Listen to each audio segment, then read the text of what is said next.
Salam merinding semuanya. Kembali lagi bersama saya Alika hanya di Keeng. Jangan sompral.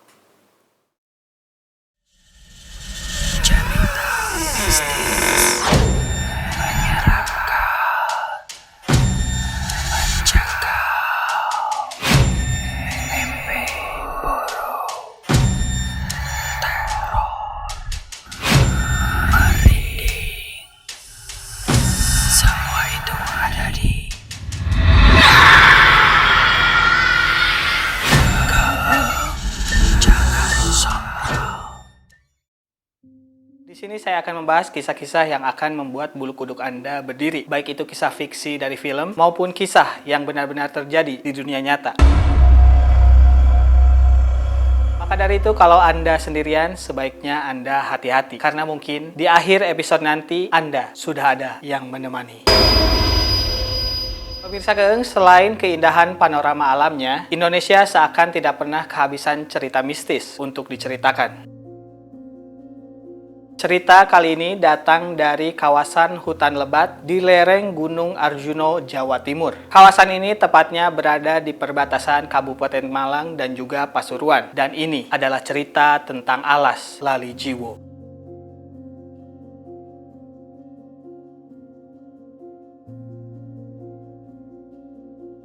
Alas Lali Jiwo adalah kawasan hutan pinus lebat yang banyak menyimpan cerita mistis. Daerah hutan ini terkenal karena terletak di Gunung Arjuno yang juga terkenal angker. Bagi para masyarakat setempat ataupun para pendaki lokal, kawasan hutan Gunung Arjuno memang terkenal akan cerita mistisnya. Hal yang sudah umum terjadi di kawasan gunung ini adalah jika Anda berkata sembarangan ataupun bertindak di luar batas, maka Anda niscaya akan hilang di alas Lali Jiwo. Cerita tentang angkernya hutan alas Lali Jiwo sudah terkenal di antara para pendaki. Sampai saat ini sudah tidak terhitung berapa banyak pendaki yang akhirnya hilang ataupun akhirnya tersesat di pendakian gunung ini. Dari beberapa temuan kasus, kabarnya banyak pendaki yang tersesat di Gunung Arjuno. Pun selain itu, kalaupun mereka ditemukan, mereka biasanya ditemukan dalam keadaan linglung. Namun yang paling mengerikan, tidak jarang ada beberapa pendaki yang akhirnya harus tewas dan ditemukan dalam bentuk kerangka. Konon katanya, mereka yang tersesat di hutan alas Lali Jiwo tidak tahu arah tujuan mereka pergi ataupun dari mana mereka datang. Hal ini pada akhirnya sering dikaitkan dengan asal-muasal nama hutan tersebut, yakni alas Lali Jiwo. Kata Lali Jiwo sendiri, kalau diartikan ke dalam bahasa Indonesia, bisa disebut lupa diri atau lupa jiwa. Hal ini sesuai dengan pemahaman ilmu Jawa kuno, di mana katanya saat jiwa dan raga tidak lagi menunggal atau tidak dalam satu tujuan, maka kehidupan manusia tersebut dipercaya akan mengalami banyak halangan. Hal ini pun akhirnya sesuai dengan aturan ataupun pesan kepada para pendaki gunung dimanapun, bahwa mereka itu tidak boleh bertindak kasar, berbicara sembarangan, ataupun melanggar aturan norma adat setempat, karena niscaya kemalangan akan datang kepada mereka. Hutan alas Lali Jiwo terkenal akan pemandangannya. Hutan ini didominasi oleh pohon pinus besar yang berjarak satu sama lain dengan sangat lebar. Jarak antar pohon yang sangat lebar ini pada akhirnya seringkali membuat para pendaki kehilangan satu sama lain. Jalur pendakian yang ada pun seringkali tersamarkan oleh beberapa jalur liar, jalur air, maupun jalur hewan yang akhirnya membuat mereka kesulitan untuk mendaki.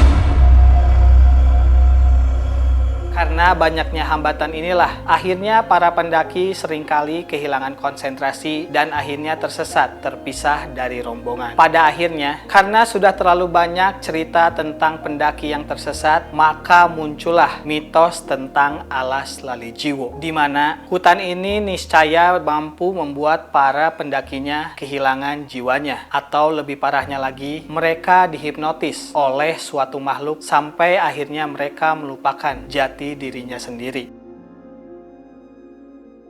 Sama seperti gunung lainnya, ada banyak sekali pantangan yang harus diperhatikan para pendaki saat berada di alas Lali Jiwo. Beberapa pantangan tersebut diantaranya adalah merusak situs peninggalan yang ada di sana, bersikap sombong, berkata kasar, ataupun sampai mengeluh. Selain itu, ada juga beberapa pantangan yang unik, termasuk diantaranya para pendaki tidak diperbolehkan memakai pakaian warna merah, dan mereka tidak boleh mendaki dengan jumlah rombongan yang berjumlah ganjil. Selain persoalan cerita mistis dan juga mitos, ada alasan kenapa alas Lali Jiwo ini terkenal. Dalam versi ini, ternyata alas Lali Jiwo bukan dinamai oleh orang Jawa, melainkan oleh seorang Skotlandia. Orang tersebut yang bernama Duncan de Clonie Maclennan menulis ceritanya dalam sejarah situs Belanda yang bernama Japavos.nl. Dalam cerita Maclennan dan juga dalam situs tersebut disebutkan bahwa alas Lali Jiwo sebenarnya adalah sebuah pondok persinggahan.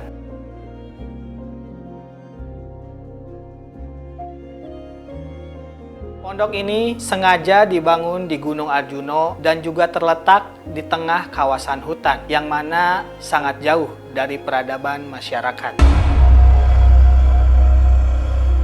Pada awalnya, Maclennan ingin menamai pondok tersebut dengan nama Belanda Vergeet Uziel atau dalam bahasa Inggris bernama Forgotten Soul, di mana kalau kita terjemahkan ke dalam bahasa Indonesia, maka pondok ini akan bernama Jiwa yang Terlupakan. Namun akhirnya karena suatu alasan, Maclennan berubah pikiran. Ia akhirnya melokalisasi namanya menjadi Lali Jiwo atau Jiwa yang Terlupakan. Karena keadaannya tadi, lokasi pondokan ini akhirnya sangat jauh dari peradaban dan seakan terisolir dari dunia luar. Dari sinilah akhirnya seiring berjalannya waktu, pondokan ini terkenal dengan cerita mistis dan juga mitosnya, yakni alas Lali Jiwo. Maclennan ini sendiri sebenarnya hanyalah seorang pekerja di perusahaan dagang yang bernama Fraser Eaton di Surabaya. Karena memiliki cukup uang, ia akhirnya membeli sejumlah tanah di sekitar lereng Gunung Arjuno. Pada awalnya, tanah yang ia beli ini dia jadikan perkebunan dan dia menanam berbagai komoditas tumbuhan yang ada di sana. Pada awalnya, Maclennan sendiri jarang mengunjungi perkebunannya tersebut. Ia hanya sesekali datang kalau misalnya cuaca di Surabaya sedang panas-panasnya. Setelah beberapa waktu, Maclennan akhirnya berhenti bekerja dan keluar dari perusahaannya tersebut. Dia kemudian menetap di perkebunannya bersama istrinya yang bernama Anna Kovacic, yang mana merupakan seorang penari dari Austria. Selain terkenal karena menjadi pedagang dan tuan tanah, Maclennan juga dikenal sebagai pemburu yang sangat handal. Dia seringkali terlihat masuk ke dalam kawasan hutan untuk mencari beberapa hewan buruan yang pada akhirnya ia bawa ke rumahnya yang ada di Tretes. Dari sinilah dia kemudian mempunyai pikiran untuk membuat sebuah pondok persinggahan. Dikarenakan tempat berburu yang sangat jauh dengan jarak rumahnya yang ada di Tretes, akhirnya Maclennan punya pikiran untuk membuat sebuah pondok. Pondok yang pada awalnya dia jadikan tempat peristirahatan ini, akhirnya dia bangun di atas lereng Gunung Arjuno, tepatnya sekitar 2.500 meter. Pondok persinggahan inilah yang akhirnya menjadi cikal bakal alas Lali Jiwo. Untuk menarik minat para pelancong di Surabaya, akhirnya Maclennan juga membuat jalur pendakian ke arah pondok persinggahannya tersebut. Dia menyulap kawasan pondok persinggahannya tersebut menjadi destinasi wisata lokal, yang mana dia harapkan menarik perhatian para wisatawan asing. Daerah ini dia proyeksikan bisa menarik beberapa orang kulit putih yang memang seringkali suka berburu di kawasan hutan Indonesia. Dan benar saja, Lalijiwo akhirnya terkenal dan menjadi destinasi favorit para pelancong terutama dari negeri lain yang akhirnya datang ke Surabaya. Saking terkenalnya, kawasan destinasi Lalijiwo buatan McLennan ini masuk ke perusahaan Biro Perjalanan Belanda, tepatnya pada tahun 1903. Dalam catatannya, tertulis beberapa hal seperti berikut.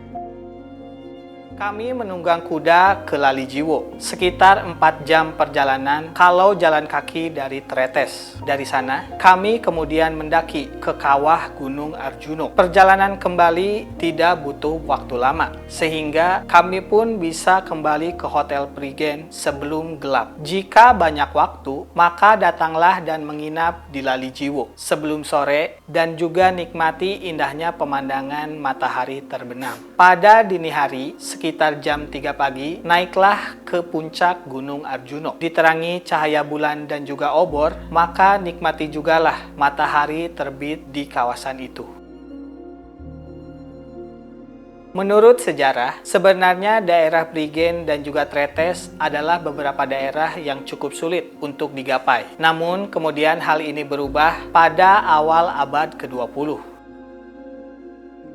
Adanya pembukaan jalan baru dan juga banyaknya orang yang akhirnya memiliki mobil pribadi membuat akses kedua daerah ini akhirnya cukup mudah untuk dilalui dan juga dicapai. Salah satu koran berbahasa Belanda yang bernama The Indisch Courant tahun 1928 akhirnya juga menulis tentang alas Lalijiwo. Banyak pekerja Belanda yang pensiun dan ingin menghabiskan waktu bersantai. Serta semakin banyak pula janda-janda yang memiliki penanggalan harta suami mereka yang akhirnya membuat villa-villa baru di sekitar kawasan ini.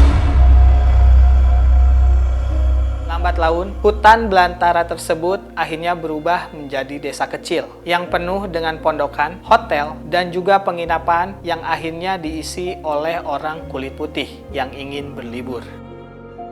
Villa-villa itu terkadang digunakan oleh mereka pribadi ataupun disewakan kepada orang-orang kaya. Pengunjung yang tidak kebagian villa akhirnya akan memenuhi beberapa pondokan kecil dan juga penginapan yang ada di sana. Selain wisatawan asing, banyak juga warga lokal yang berada di daerah ini. Mereka kebanyakan adalah orang-orang yang bekerja di villa dan juga penginapan, dan biasanya mereka menyewakan kuda mereka ataupun menjadi pemandu bagi para wisatawan kecil yang ingin berkuda. Saking terkenalnya, akhirnya banyak koran-koran Belanda yang menamai daerah Prigen dan juga Tretes sebagai Verukelijke atau dalam bahasa Indonesia memiliki arti resort pegunungan. Karena semakin terkenalnya inilah, akhirnya banyak orang yang meminta pemerintah Belanda untuk menyediakan akses perjalanan yang lebih baik lagi. Namun, seiring dengan kepopulerannya tersebut, alas Lalijiwo tidak disertai dengan keberadaan sang pembuatnya, yakni McLennan. McLennan menghembuskan napas terakhirnya di tahun 1929 dan dia harus mewariskan harta dan juga tanahnya kepada sang istri dan juga ahli warisnya. Kepopuleran alas Lalijiwo ini juga sampai ke media-media di Austria. Hal ini karena Anna Kovačič adalah seorang kebangsaan Austria. Bertahun-tahun sejak kematian McLennan, kemudian Anna Kovačič juga menyusulnya. Hal inilah yang akhirnya menghimbau para media di Austria untuk melacak jejak ahli waris McLennan dan juga Kovačič. Namun, pelacakan itu membutuhkan waktu yang sangat lama. Setelah melibatkan banyak orang, sayangnya pelacakan ahli waris itu tidak pernah ada ataupun tidak pernah menemui hasilnya. Menurut pers Belanda, kemungkinan besar ahli waris dari Kovačič dan juga McLennan akhirnya menjual tanahnya tersebut kepada pemerintahan Belanda. Karena ahli waris yang tidak kunjung ditemukan, dan pada tahun 1940-an ada kabar bahwa akan dibuat jalan mobil ke daerah alas Lalijiwo, situasi ini akhirnya mengkhawatirkan penduduk Hindia Belanda yang ada di sana. Kekhawatiran ini banyak datang dari pembaca The Indies Koran. Beberapa pembaca ini akhirnya juga menulis artikel di Indies Koran yang berbunyi, "Saya yakin siapapun akan setuju dengan saya bahwa Alas Lalijiwo tidak akan dinamai Alas Lalijiwo kalau misalnya sebuah mobil bisa dengan mudah mencapai tempat tersebut. Lereng gunung itu nantinya tidak akan lagi sepi, namun bising oleh suara klakson mobil. Lalijiwa nantinya bukan lagi tempat yang membuat orang lupa diri ataupun jiwa yang terlupa. Satu-satunya resort yang terisolasi akan hilang dan nantinya akan menjadi kawasan wisata yang biasa-biasa saja." Untungnya rencana pembangunan jalur mobil tersebut dihentikan oleh pemerintahan Belanda. Hal ini dikarenakan situasi perang yang semakin memanas. Dan akhirnya, setelah Belanda benar-benar kalah di Perang 1945, resort Alas Lalijiwo seakan terlupakan oleh para warga Belanda maupun warga lokal yang ada di sana. Setelah hampir 2 dekade terlupakan, seorang penulis bernama Hein Butenweg menulis dalam bukunya Munsun, "Saya bertanya-tanya, apakah pondok dengan nama puitis yang di halamannya terdapat pohon cemara dan juga pohon mawar itu masihkah ada di sana?"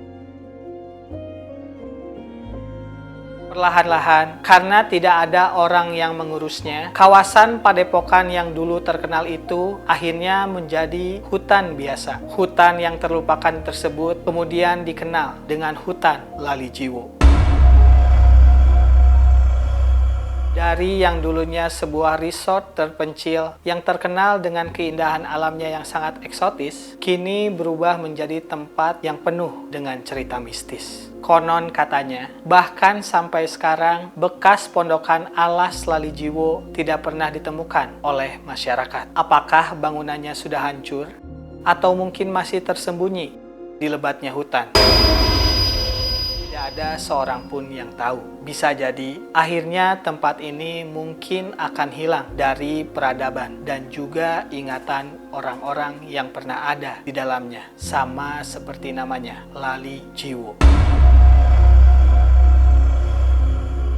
Itu dia kisah keeng yang bisa saya sampaikan kali ini. Semoga Anda masih bisa mendengar kisah-kisah yang berikutnya.